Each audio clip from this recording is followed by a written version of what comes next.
So এইখান থেকে তোমাকে যদি আমি একটা প্র্যাকটিস করাই যে পরীক্ষা আসবে কেমনে, পরীক্ষা আসতে পারে এইভাবে যে x প্লাস ওয়াই কমা 3 সমান সমান এখানে দিলাম 5 কমা এই যে ওয়াই, এটা আমি দিলাম, জাস্ট দিলাম। তো তুমি তো মাথায় প্রথমেই ঢুকাবা যে এটার মধ্যে কি ক্রোমোজোর আছে, দুইটা ক্রোমোজোর আছে।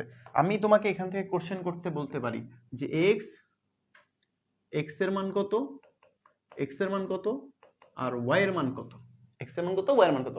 তো 5 সেকেন্ড সময় দিলাম, কয় সেকেন্ড, 5 সেকেন্ড। বলো তো কোনটা কত মান হবে, কোনটার কত মান হবে, বলো দ্রুত বলো দেখি কারা কারা উত্তর দিতে পারো, দেখি কারা কারা উত্তর দিতে পারো, দেখি দ্রুত উত্তর দাও দ্রুত।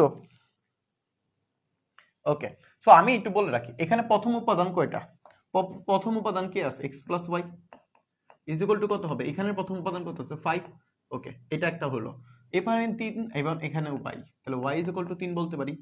এখানে 3 এখানে y, এই যে দুইটা বুঝতে পারছি সবাই, এই দুইটা বুঝতে পারছি। তাহলে দেখো y এর মান কিন্তু আমি অলরেডি বলতে পারলাম যে y এর মান কত 3। আর তাহলে y এর মানটা এখানে বসাই দাও, y এর মানটা এখানে বসাও যে x plus 3 is equal two 5। তাহলে এখান থেকে এই যে প্লাস 3 এটা পাশে পাঠিয়ে দিলে কি হয়ে যাবে -3, তাহলে -3 করলে কত আসবে 2। সো এই যে এখানে দেখো এই যে 2, এটাই কিন্তু আমাদের কি উত্তর, এই যে 2, তাহলে 2,3।